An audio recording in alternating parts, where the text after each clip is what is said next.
परमात्मने नमः। यथार्थ गीता श्रीमद् भगवत गीता अथ पंचदशो अध्याय। महापुरुषों ने संसार को विभिन्न दृष्टांतों से समझाने का प्रयास किया है। किसी ने इसी को भवाटवी कहा तो किसी ने संसार सागर कहा। अवस्था भेद से इसी को भवनदी और भवकूप भी कहा गया और कभी इसकी तुलना गोपद से की गई, अर्थात जितना इंद्रियों का आयतन है उतना ही संसार है। और अंत में ऐसी भी अवस्था आई कि नाम लेत भव सिंधु सुखाहीन, भव सिंधु भी सूख गया। क्या संसार में ऐसे समुद्र हैं? योगेश्वर श्री कृष्ण ने भी संसार को समुद्र और वृक्ष की संज्ञा दी। अध्याय 12 में उन्होंने कहा, जो मेरे अनन्य भक्त हैं उनका संसार समुद्र से शीघ्र ही उद्धार करने वाला होता हूं। यहां प्रस्तुत अध्याय में योगेश्वर श्री कृष्ण कहते हैं कि संसार एक वृक्ष है। इसको काटते हुए ही योगी जन उस परम पद को खोजते हैं। देखें, श्री भगवान उवाच।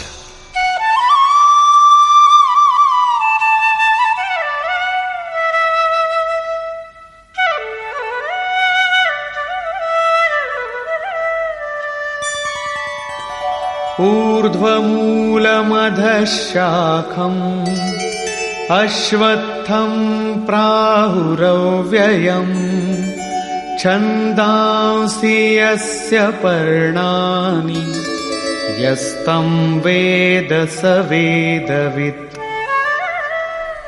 अर्जुन, ऊर्ध्व मूलम, ऊपर को परमात्मा ही जिसका मूल है, अधः शाखम, नीचे प्रकृति ही जिसकी शाखाएं हैं, ऐसे संसार रूपी पीपल के वृक्ष को अविनाशी कहते हैं। वृक्ष तो अश्व अर्थात कल तक भी रहने वाला नहीं, जब चाहे कट जाए, किंतु है अविनाशी। श्री कृष्ण के अनुसार अविनाशी दो हैं, एक संसार रूपी वृक्ष अविनाशी और दूसरा उससे भी परे परम अविनाशी। वेद इस अविनाशी संसार विटप के पत्ते कहे गए हैं। जो पुरुष इस संसार रूपी वृक्ष को अर्थात देखते हुए विदित कर लेता है वो वेद का ज्ञाता है। जिसने उस संसार वृक्ष को जाना है उसने वेद को जाना है, न कि ग्रंथ पढ़ने वाला।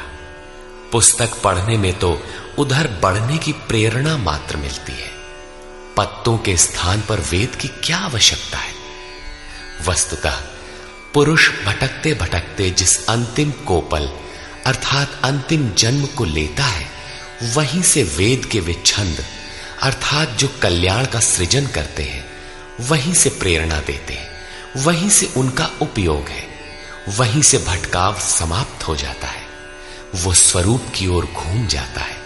तथा अधश्चोर्ध्वं प्रसृतास्तस्य शाखा गुणप्रवृद्धा विषयप्रवाला अधश्च मूलान्यनुसन्ततानि कर्मानुबन्धीनि मनुष्यलोके।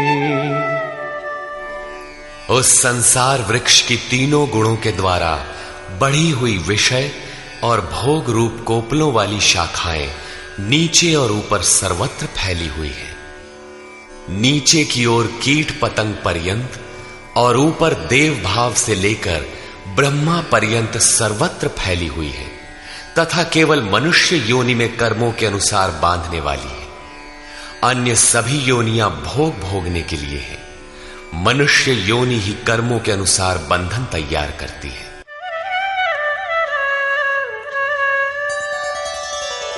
न रूपमस्येह तथोपलभ्यते नान्तो न चादिर्न च सम्प्रतिष्ठा अश्वत्थमेनं सुविरूढमूलम् असंगशस्त्रेण दृढ़ेन छित्त्वा। परंतु इस संसार वृक्ष का रूप जैसा कहा गया है वैसा यहां नहीं पाया जाता, क्योंकि न तो इसका आदि है न अंत है और न अच्छी प्रकार से इसकी स्थिति ही है, क्योंकि ये परिवर्तनशील है। इस सुदृढ़ मूल वाले संसार रूपी वृक्ष को दृढ़ असंग शस्त्रेण, असंग अर्थात वैराग्य रूपी शस्त्र द्वारा काटकर संसार रूपी वृक्ष को काटना है। ऐसा नहीं कि पीपल की जड़ में परमात्मा रहते हैं या पीपल का पत्ता वेद है और आरती करने लगे पेड़ की। इस संसार वृक्ष का मूल तो स्वयं परमात्मा ही बीज रूप से प्रसारित है, तो क्या वो भी कट जाएगा? दृढ़ वैराग्य द्वारा इस प्रकृति का संबंध विच्छेद हो जाता है। यही काटना है। काट कर करें क्या?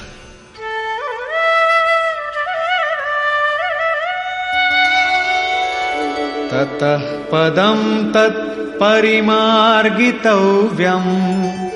यस्मिन् गता न निवर्तन्ति भूयः तमेव चाद्यं पुरुषं प्रपद्ये यतः प्रवृत्ति प्रसृता पुराणी। दृढ़ वैराग्य द्वारा संसार विटप को काटने के उपरांत उस परम पद परमेश्वर को अच्छी प्रकार खोजना चाहिए, जिसमें गए हुए पुरुष फिर पीछे संसार में नहीं आते, अर्थात पूर्ण निवृत्ति प्राप्त कर लेते हैं। किंतु उसकी खोज किस प्रकार संभव है? योगेश्वर कहते हैं, इसके लिए समर्पण आवश्यक है। जिस परमेश्वर से पुरातन संसार वृक्ष की प्रवृत्ति विस्तार को प्राप्त हुई है, उसी आदि पुरुष परमात्मा की मैं शरण हूं, अर्थात उनकी शरण गए बिना वृक्ष मिटेगा नहीं। अब शरण में गया हुआ वैराग्य में स्थित पुरुष कैसे समझे कि वृक्ष कट गया? उसकी पहचान क्या है? इस पर कहते हैं, निर्माण मोहाजित संग दोषा अध्यात्म नित्या विनिवृत्त कामा द्वंद्वैर्विमुक्ता सुख दुःख संज्ञैर् गच्छन्त्यमूढ़ा पदमव्ययम् तत्। उपर्युक्त प्रकार के समर्पण से जिसका मोह और मान नष्ट हो गया है, आसक्ति रूपी संग दोष जिन्होंने जीत लिया है, अध्यात्म नित्या परमात्मा के स्वरूप में जिनकी निरंतर स्थिति है, जिनकी कामनाएं विशेष रूप से निवृत्त हो गई है और सुख दुख के द्वंद्वों से विमुक्त हुए ज्ञानी जन उस अविनाशी परम पद को प्राप्त होते हैं। जब तक ये अवस्था नहीं आती तब तक संसार वृक्ष नहीं कटता। यहां तक वैराग्य की आवश्यकता रहती है। उस परम पद का क्या स्वरूप है जिसे पाते हैं? न तद्भासयते सूर्यो न शशांको न पावकः यद्गत्वा न निवर्तन्ते तद्धाम परमं मम। उस परम पद को न सूर्य न चंद्रमा और न अग्नि ही प्रकाशित कर पाते हैं। जिस परम पद को प्राप्त कर मनुष्य पीछे संसार में नहीं आते हैं, वही मेरा परम धाम है, अर्थात उनका पुनर्जन्म नहीं होता। इस पद की प्राप्ति में सबका समान अधिकार है। इस पर कहते हैं,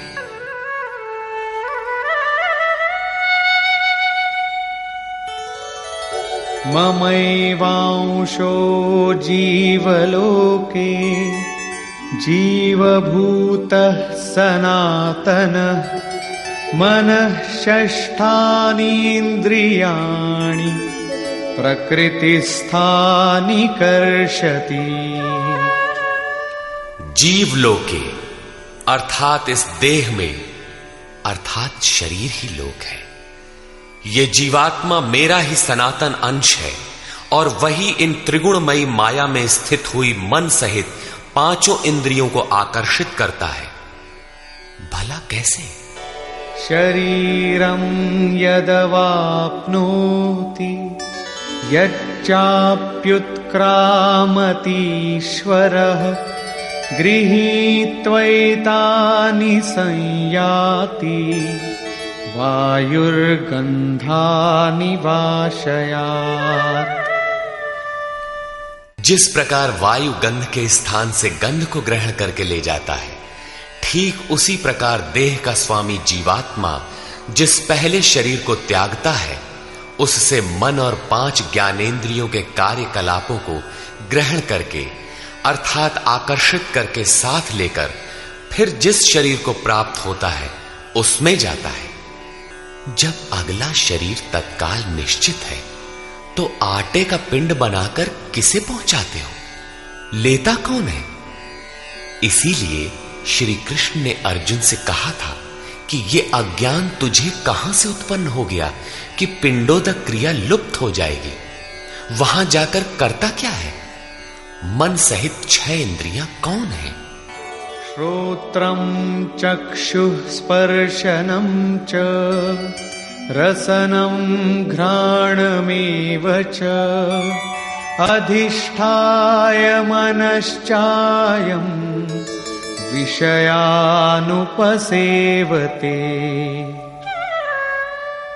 उस शरीर में स्थित होकर ये जीवात्मा कान, आंख, त्वचा, जिह्वा, नासिका और मन का आश्रय लेकर अर्थात इन सब के सहारे ही विषयों का सेवन करता है, किंतु ऐसा दिखाई नहीं पड़ता, सब उसे देख नहीं पाते। इस पर श्री कृष्ण कहते हैं, उत्क्रामन्तं स्थितं वापि भुञ्जानं वा गुणान्वितं विमूढानानुपश्यन्ति पश्यन्ति ज्ञानचक्षुषः। शरीर छोड़कर जाते हुए, शरीर में स्थित हुए, विषयों को भोगते हुए अथवा तीनों गुणों से युक्त हुए भी जीवात्मा को विशेष मूढ़ अज्ञानी नहीं जानते। केवल ज्ञान रूपी नेत्र वाले ही उसे जानते हैं, देखते हैं। ठीक ऐसा ही है। अब वो दृष्टि कैसे मिले? आगे देखें।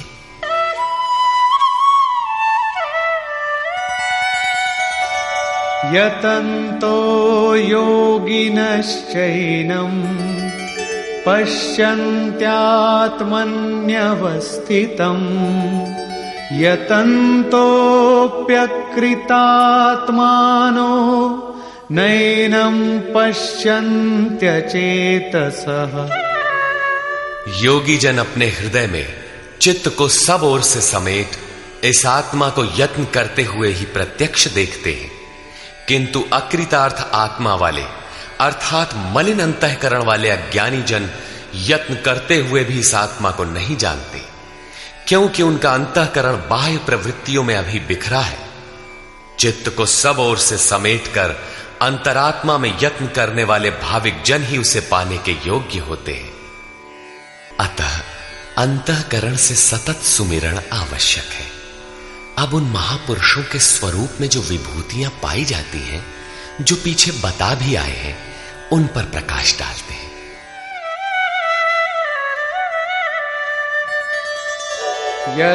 यदादित्यगतं तेजो जगद्भासयतेऽखिलं यच्चन्द्रमसि यच्चाग्नौ तत्तेजो विद्धि मामकम्। जो तेज सूर्य में स्थित हुआ संपूर्ण जगत को प्रकाशित करता है, जो तेज चंद्रमा में स्थित है और जो तेज अग्नि में है, इसे तू मेरा ही जान। अब उस महापुरुष द्वारा कार्य बताते हैं। गामाविश्य च भूतानि धारयाम्यहमोजसा पुष्णामि चौषधीः सर्वा सोमो भूत्वा रसात्मकः। मैं ही पृथ्वी में प्रवेश करके अपनी शक्ति से सब भूतों को धारण करता हूं और चंद्रमा में रस स्वरूप होकर संपूर्ण वनस्पतियों को पुष्ट करता हूं।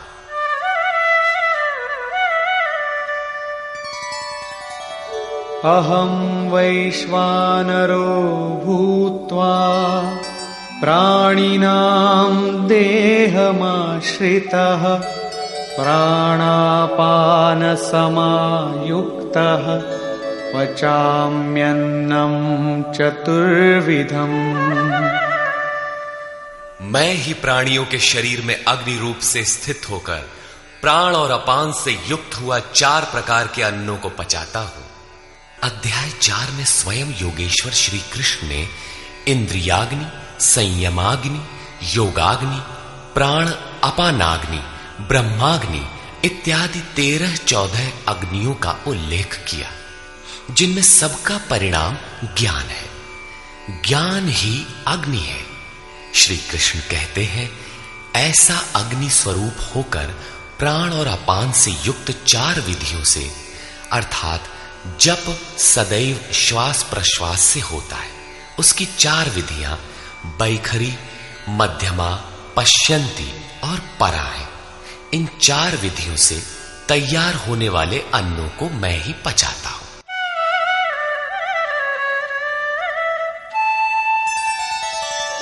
सर्वस्य चाहं हृदि सन्निविष्टो मत्तः स्मृतिर्ज्ञानमपोहनं च वेदैश्च सर्वैरहमेव वेद्यो वेदान्तकृद्वेदविदेम चाहम्। मैं ही सब प्राणियों के हृदय में अंतर्यामी रूप से स्थित हूं। मुझसे ही स्वरूप की स्मृति होती है।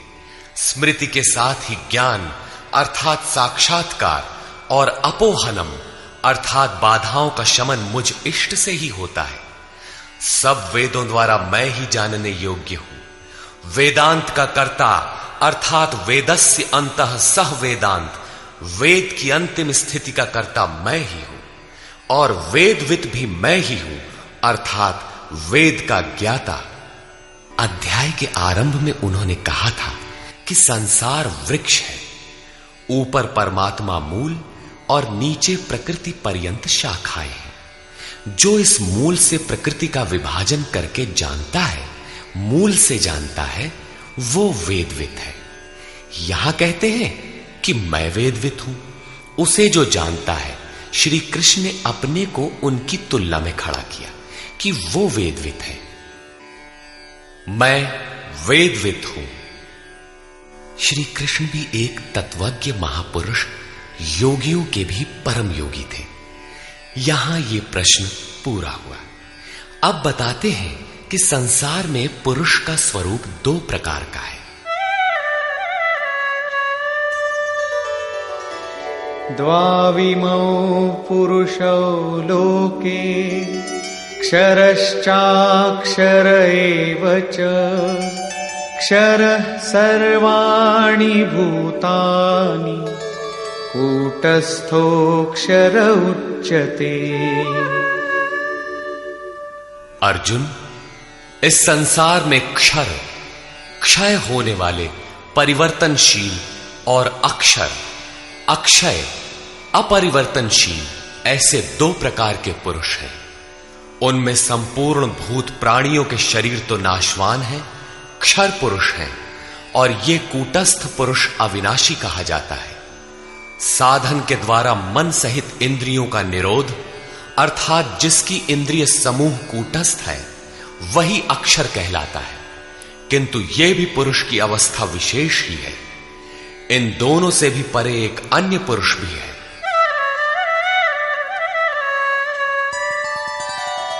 उत्तमः पुरुषस्त्वन्यः परमात्मेत्युदाहृतः यो लोकत्रयमाविश्य बिभर्त्य व्यय ईश्वरः। उन दोनों से अति उत्तम पुरुष तो अन्य ही है, जो तीनों लोकों में प्रवेश करके सबका धारण पोषण करता है। और अविनाशी, परमात्मा, ईश्वर ऐसे कहा गया है। परमात्मा अव्यक्त, अविनाशी, पुरुषोत्तम इत्यादि उसके परिचायक शब्द हैं। वस्तुतः ये अन्य ही है, अर्थात अनिर्वचनीय है। ये क्षर अक्षर से परे महापुरुष की अंतिम अवस्था है, जिसको परमात्मा इत्यादि शब्दों से इंगित किया गया है, किंतु वो अन्य है, अर्थात अनिर्वचनीय है। उसी स्थिति में योगेश्वर श्री कृष्ण अपना भी परिचय देते हैं, यथा यस्मात्क्षरमतीतोऽहम् अक्षरादपि चोत्तमः अतोऽस्मि लोके वेदे च प्रथितः पुरुषोत्तमः। उपर्युक्त नाशवान परिवर्तनशील क्षेत्र से सर्वथा अतीत हूं और अक्षर अविनाशी कूटस्थ पुरुष से भी उत्तम हूं, इसलिए लोक और वेद में पुरुषोत्तम नाम से प्रसिद्ध हूं।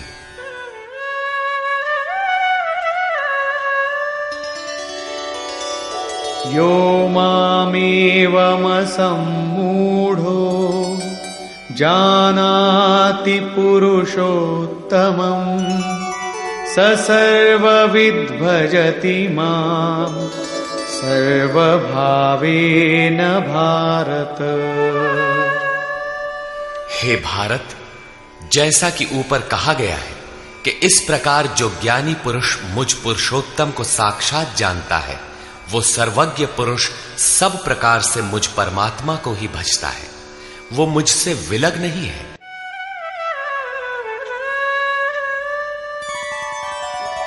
इति गुह्यतमं शास्त्रम् इदमुक्तं मया नघ एतद्बुद्ध्वा बुद्धिमान् स्यात् कृतकृत्यश्च भारत।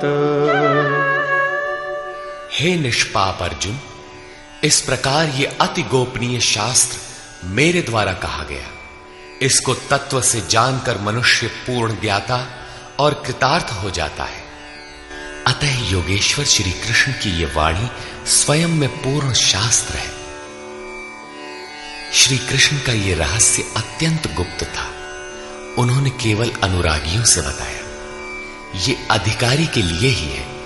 श्री कृष्ण का ये स्वरूप सबके लिए था भी नहीं। कोई उन्हें राजा, कोई दूत, तो कोई यादव ही मानता था, किंतु अधिकारी अर्जुन से उन्होंने कोई दुराव नहीं रखा। उसने पाया कि वो परम सत्य पुरुषोत्तम नहीं। दुराव रखते तो उसका कल्याण ही न होता। यही विशेषता प्राप्ति वाले प्रत्येक महापुरुष में पाई गई। रामकृष्ण परमहंस देव एक बार बहुत प्रसन्न थे। भक्तों ने पूछा, आज तो आप बहुत प्रसन्न हैं? बोले, आज मैं वो परमहंस हो गया। उनके समकालीन कोई अच्छे महापुरुष परमहंस थे, उनकी ओर संकेत किया। कुछ देर बाद वो मन क्रम वचन से विरक्ति की आशा से अपने पीछे लगे साधकों से बोले, देखो, अब तुम लोग संदेह न करना, मैं वही राम हूं जो त्रेता में हुए थे, वही कृष्ण हूं जो द्वापर में हुए थे। मैं उन्हीं की पवित्र आत्मा हूं, वही स्वरूप हूं। यदि पाना है तो मुझे देखो। ठीक इसी प्रकार पूज्य गुरु महाराज भी सबके सामने कहा करते थे, हो, हम भगवान के दूत हैं। जे सचहू का संत है वो भगवान का दूत है। हमारे द्वारा ही उनका संदेशा मिलता है। पूज्य महाराज जी सबसे तो इतना ही कहते थे, न किसी विचार का खंडन न मंडन, किंतु जो विरक्ति में पीछे लगे थे उनसे कहते थे, केवल मेरे स्वरूप को देखो। यदि तुम्हें उस परम तत्व की चाह है तो मुझे देखो, संदेह मत करो। बहुतों ने संदेह किया तो उनको अनुभव में दिखाकर उन बाह्य विचारों से हटाकर अपने स्वरूप में लगाया। वे अद्यावधि महापुरुष के रूप में अवस्थित हैं। इसी प्रकार श्री कृष्ण की अपनी स्थिति गोपनीय तो थी, किंतु अपने अनन्य भक्त पूर्ण अधिकारी अनुरागी अर्जुन के प्रति उन्होंने उसे प्रकाशित किया। हर भक्त के लिए संभव है, महापुरुष लाखों को उस रास्ते पर चला देते हैं। निष्कर्ष, इस अध्याय के आरंभ में योगेश्वर श्री कृष्ण ने बताया कि संसार एक वृक्ष है, पीपल जैसा वृक्ष है। पीपल एक उदाहरण मात्र है। ऊपर इसका मूल परमात्मा और नीचे प्रकृति पर्यंत इसकी शाखाएं प्रशाखाएं हैं। जो इस वृक्ष को मूल सहित विदित कर लेता है वह वेदों का ज्ञाता है। इस संसार वृक्ष की शाखाएं ऊपर और नीचे सर्वत्र व्याप्त हैं और मूलानि, उसकी जड़ों का जाल भी ऊपर और नीचे सर्वत्र व्याप्त है, क्योंकि वह मूल ईश्वर है और वही बीज रूप से प्रत्येक जीव हृदय में निवास करता है। योगेश्वर श्री कृष्ण के अनुसार संसार वृक्ष है जिसका मूल सर्वत्र है और शाखाएं सर्वत्र हैं। कर्मानुबंधीनि मनुष्य लोके, कर्मों के अनुसार केवल मनुष्य योनि में बंधन तैयार करता है, बांधता है। अन्य योनियां तो इन्हीं कर्मों के अनुसार भोग भोगती हैं।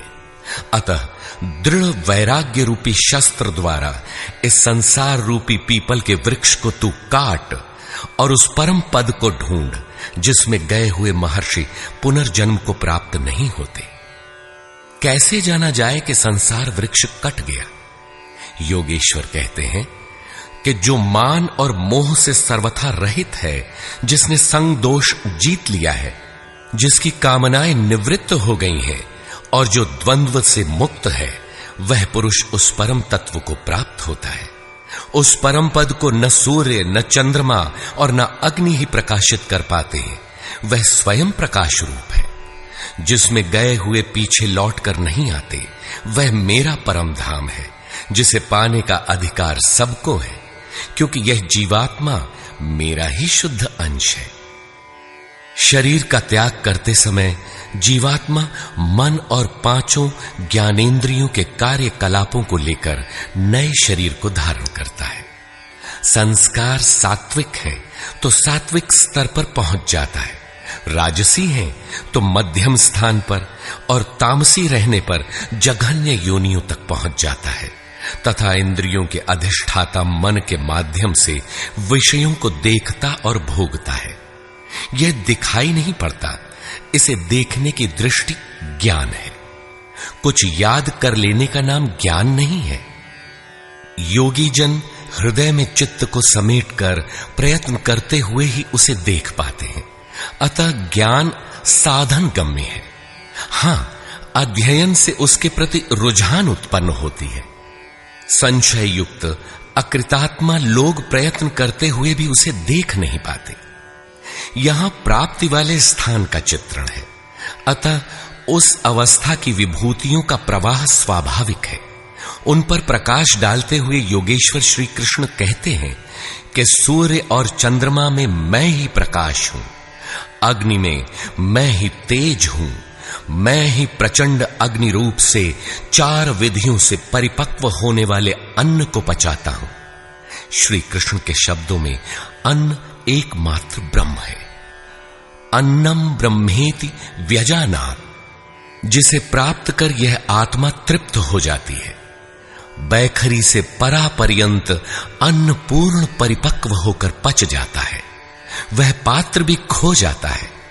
इस अन्न को मैं ही पचाता हूं। अर्थात सद्गुरु जब तक रथी न हो तब तक यह उपलब्धि नहीं होती। इस पर बल देते हुए योगेश्वर श्री कृष्ण पुनः कहते हैं कि संपूर्ण प्राणियों के अंतर्देश में स्थित होकर मैं ही स्मृति दिलाता हूं। जो स्वरूप विस्मृत था उसकी स्मृति दिलाता हूं। स्मृति के साथ मिलने वाला ज्ञान भी मैं ही हूं। उसमें आने वाली बाधाओं का निदान भी मुझसे होता है। मैं ही जानने योग्य हूं और विदित हो जाने के बाद जानकारी का अंत करता भी मैं ही हूं। कौन किसे जाने? मैं वेदविद हूं। अध्याय के प्रारंभ में कहा, जो संसार वृक्ष को मूल सहित जानता है वह वेदविद है, किंतु उसको काटने वाला ही जानता है। यहां कहते हैं मैं भी वेदविद हूं। उन वेदविदों में अपनी भी गणना करते हैं। अतः श्री कृष्ण भी यहां वेदविद पुरुषोत्तम है, जिसे पाने का अधिकार मानव मात्र को है। अंत में उन्होंने बताया कि लोक में 2 प्रकार के पुरुष हैं। भूतादिकों के संपूर्ण शरीर क्षर है।